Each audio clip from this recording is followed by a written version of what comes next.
In today's video, we're talking about one of the most important things you're going to need as a designer, whether you're an incoming student, prospective professional, or a working professional. Now, this also happens to be one of the most nerve-wracking, confusing, and intimidating thing to do as well. And that's the portfolio. So today we're talking about exactly what you're gonna need and what to do with portfolios. So be sure to stick around to the very end of the video so that you have a complete idea of exactly what you need to do to accomplish this goal.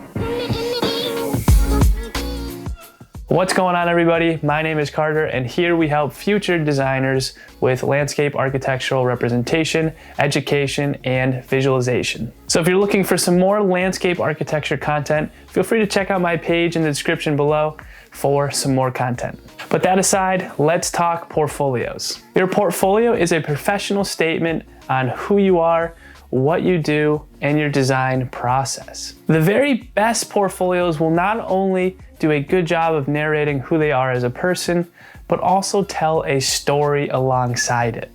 So that means that your interests, your hobbies, and your ideas are not only going to be showcased in your portfolio, but they're also going to allude to who you are as a person and what it means to you to be a designer and to represent the world. So by doing this correctly and by applying to the right places, you're going to be able to line up those hobbies, those interests, and those ideas with the ideal firm for you, and it'll help paint that picture and get you hired. Now, before we get started on how to construct a portfolio and what goes into it, you need to know a few baselines before we jump in. First, a portfolio is something that's going to be ever changing and ever evolving, especially as you develop in your career. So by learning how to do this properly now, it's going to set you up better in the future and help you make those changes in future portfolios a lot faster. And to put this thing together, you're going to need a couple different things. You're going to need a cover, an about me page that has your skills, your past experiences, and what you're working on currently, maybe achievements as well. Then the actual design and ideas and all your pages there, and then a simple last page to give a thank you and let them know where to contact you from. So typically, this is going to have you creating a document that's somewhere between 15 and 30 pages. This will depend on where you're at in your career and how many years you've done this for. So for the beginning people, 15 pages is a really great goal to have. Additionally, something that will drive the page count and the amount of work you show is who you're applying to and what you're applying for. So in general, there's going to be two types of portfolios here. There's either the professional portfolio, which is somewhere where you're trying to land an internship or a job from. And then there is the portfolio for a class environment or for a graduate school. Now, depending on where you are, these might be the same to you. Your professional and your graduate school might be the same thing, but sometimes people come from a background that have no experience and they need to put a portfolio together to get into grad school. So if this is you, you need to make sure that you're looking at that school you're applying for and then making sure that you're checking off those requirements and seeing what those requirements are. And if you don't know what they are, they're not listed, but you know you need to make a portfolio, reach out to the advisors and see exactly what you need so that way you're not wasting time on something you don't need to do. What this will do is it will tell you exactly what size, what scale, how many pages, the document size, the file size, all those things will be answered for you so that you're ready to create the portfolio and you don't have to waste the entire time making a whole portfolio and then finding out it's in the wrong format or the file size is too big. I can't stress this enough. You need to follow this. If you're applying to a grad school, they can be very strict about this and they will deny you on the spot if you do not follow the format.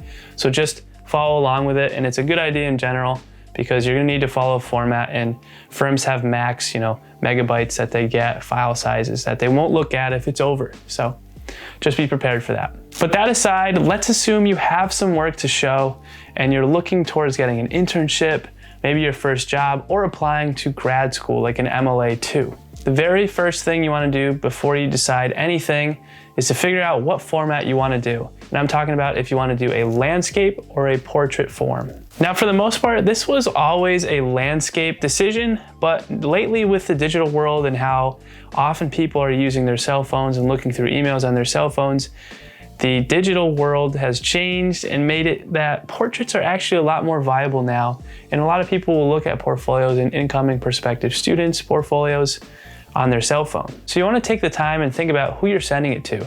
Is it very formal? Is it more impromptu that you're sending it to? Are the clients kind of older, younger? All those things are important to consider. Now, if this doesn't really give you a clear answer, another really great useful tip to use is to look at all of the work you've done and produced and are thinking about putting in your portfolio, and look at the layout of those things. Are those renders, objects, and things like that, are they landscape or are they more portrait? Depending on what that answer is, might help you decide which format to go with, because landscapes will work better with a landscape portfolio, whereas portrait images will work better with portraits. But either way, portrait or landscape, a great place to start is either an 8x10 or a 10x12. These are really nice formats. They don't have too big of file sizes, and they're just really nice to print out and read. But now that we know what's required, what a portfolio is, and what you need to do, let's talk about where to begin with actually putting this thing together. So here, my next recommendation is going to be looking at all your projects and picking out the best ones that you want to show in your portfolio. I would try to get this down to maybe 3 or 4 projects initially. And when you're going through this process, I want you to ask yourself these 3 things. What type of firm or school are you applying to? What type of work are you interested in? And what is it about yourself that makes you different or stand out towards the others? Do you have some cool design-related hobbies like photography, drone work, artwork, or something along those lines that is maybe reflected in your drawings, your ideas? Does your school specialize in something specific? Is it urban design, commercial, residential? Is there a type of work you're more passionate about? Do you like working in social groups and working with people? Or do you like the kind of smaller, minute scale of nature and the residential scape? All these questions can help you lead you to a better understanding of where you want to go with your portfolio and what it is that might separate you from the crowd or just make you be unique in something different that isn't commonly shown up on everyone else's portfolios. And yes, I know you might not think that you're any different from the other person, but there's always something unique about you, and there's something that can be shown in your portfolio that's different and unique style to you. And the reason why I say this is because you want your portfolio to ultimately reflect everything about you. And you want to not only do that, but you also want to think about who you're marketing towards and try and construct that portfolio. While it's still about yourself, you want to construct it in a way that it somehow applies to that firm or that school. So take your time on this and narrow down your list to 3 to 4 that show your best ability in terms of work, but also in terms of your hobbies. I think you're going to find that your best projects are actually the ones that do both. And I don't think you even realize that. And once you've eliminated down to 3 or 4 projects, I want you to then circle your best render or drawing from each one, because this will likely become your cover or your leading info page. Additionally, you're going to want to order your projects in best to worst. So you want to make sure you're putting your best foot forward, because a lot of people are really kind of flying through all these portfolios, and you're pretty lucky if they even read the portfolio and not just look at all the images or even get past that first project. So you want to make sure that you're leading with your best foot forward and don't save the best for last. Which is why having those good images forward and first is going to be really great for attention grabbing and just showcasing what your ability is to kind of draw your reader in to maybe read your captions or maybe look at it a little bit more than just sifting through it. Now, the last thing to do before actually constructing it is to actually take a little bit of time to do some research and look at some other people's portfolios and get an idea of what's popular, what's trending, what are the possibilities that you can do and you can take from to make your portfolio yours. So I recommend going over to Issue or Behance and looking up landscape architects' portfolios and taking a look at what it is and find maybe 1 to 3 options that you really like and think that maybe embody your own character. And this can be anything from maybe liking their color palette that they used, the text, the font, the hierarchy of everything. It doesn't need to be word for word, and I'm not telling you to steal directly from them. I'm just saying it's a really great way to get some initial ideas flowing when you're starting from scratch, because it's very daunting, as you know. So once you have kind of 1 or 3 options that you think represent you, make sure you save them and just kind of mirror them and see what you can take, format-wise from them that you can then put your own spin on to make it yours and unique. But with all that, you are ready to jump into InDesign and start actually creating this thing and getting it over and done with. Now I'm gonna be doing a follow-up video to this because this video is getting a little bit lengthy and I wanna make sure that I kind of cover both things in 2 parts. So this first part is all about getting it set up, and the second part is going to be really diving in with a couple quick examples of some options that you could do. So that video is going to be coming out very soon, in a week or 2, so make sure to subscribe and stick around so you don't miss that video. But either way, I'm going to quickly run through the process in case you're very familiar with InDesign and know some of the ins and outs of that. You might be able to get from here to the finish line just from this end portion. So first, what I'll typically do is set up my file in the format that I want and head on over to the master pages and start making my initial templates. So essentially, for those of you who don't know, what InDesign does is it lets you create these master pages, which act as these templates to create all of your future pages and designs from. Basically, what it allows you to do is create anything from layouts to text hierarchy to where the images are, where everything lies on the page. So that way, every time you create a new document, you just select from that specific master page or pages set, and it's already implicated in there, and you're just kind of swapping things out. It makes it really fast, really great, really uniform. So there's 4 layouts that you're gonna need to do this. You're gonna need the profile page, the cover, the body text, 1 to 2 or 3 options for that. And then, your closing kind of last page. What you're gonna wanna include in all of these is you're gonna want some font hierarchy, page numbers, title blocks, and images. This may mean having an image that might be a full bleed or taking up the entire screen, or ones that are in a window with a lot of white space between for captions and text. And on the note of content, 2 things to really consider when you're putting this together is the amount of text and the amount of white space. You wanna have a really good balance of this, and you wanna make sure that your images are the focal point of your portfolio. In general, I recommend using no more than 2 images per page and trying to stick with 1 image.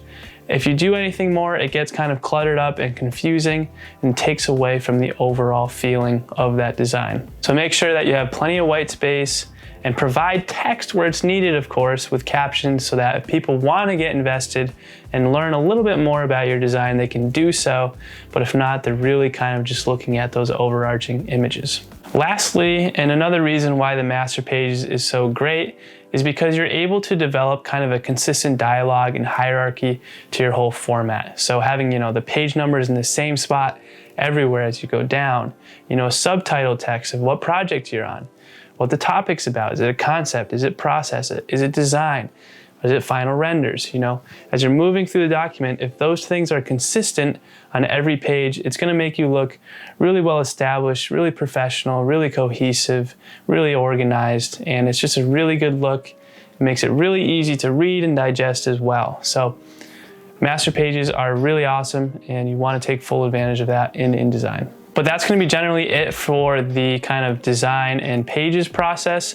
Then you wanna go forth and create an About Me page. Here is where you want to include probably your resume and your skills. And you can do this kind of in a graphic way or just a simple list. But you want to include, the work you've done, maybe some achievements or awards, and then a list of your skills honestly ranked in that page. Additionally, you can include, a picture of yourself and maybe a quote that's significant to you that might be about design or unrelated. But this is kind of up to you, because a lot of people will tell you not to put any of that type of information in the About Me page, but I like to do it because I find it just to be a little bit more personable, but totally your preference. After you've done this, you want to make a final page that's pretty much blank and just says thank you, and has, your name with a contact info or 2.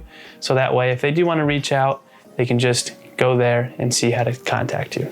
Which leads to the last and the most intimidating and frustrating part of the portfolio, which is the cover. Now, I like to leave the cover last because it kind of takes the pressure off of trying to have a theme based on your title and then carry it through your whole project. Whereas your project's already carried out, and you just need to take a look at that and put together a cover based on all the work you've already done.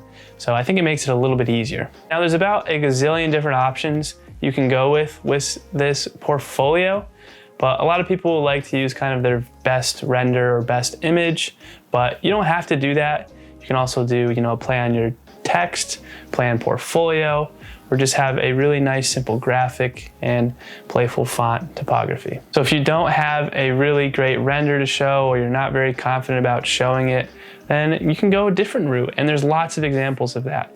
Now I encourage you to look at all the examples and just look through a bunch of portfolios and see if there's something that is maybe simple and nice that you like. Just whatever you do, make sure whatever you're putting on that cover is something you're proud of and you think represents you as a designer and goes forth with your idea. Don't be afraid to do something super simple. Something really nice, clean, and crisp looks really nice every time. But from here, your portfolio will be complete and it's going to be ready to export and send out. Now, one recommendation I would have before you send it out is to show this to maybe 2 or 3 people who are your friends, and then maybe 2 or 3 who you don't know, or put it on Issue or Behance to get some feedback on what you've done. The benefit to this is that they don't know your work. So looking at this from an outside perspective, it might give a better idea of how your information is being portrayed. Of course, you who put it all together spent a gazillion hours on it over the course of years, knows every detail about it from just looking at it, but someone else might not. So by getting that opinion, it gives you a better idea of how it's going to be interpreted towards strangers. Now, I know this is a bit scary and a lot of people don't like to do this and showcase their work, but you're going to have to do this anyway, so you might as well do it now. Get a draft in, see the response, and make some final adjustments, and then it's all set and ready to go. But that's really it. That is everything you need to know about a portfolio, how to put it together, and what it represents. And remember that in a week or so, I'll be releasing the part 2 to this video, where I'll take a more in-depth look at the InDesign part of the video, where we create a couple examples of portfolios, and you'll really get a really clear sense of how to put this thing together from start to finish. So be sure to subscribe and ring the bell so you don't miss that video. And of course, if you found this video helpful, be sure to give me a thumbs up and do all those other normal YouTube things. I really appreciate the support, and it helps push this content out to others. But that's gonna be all for me today, guys. So thank you all for listening, and I will see you next time. Peace.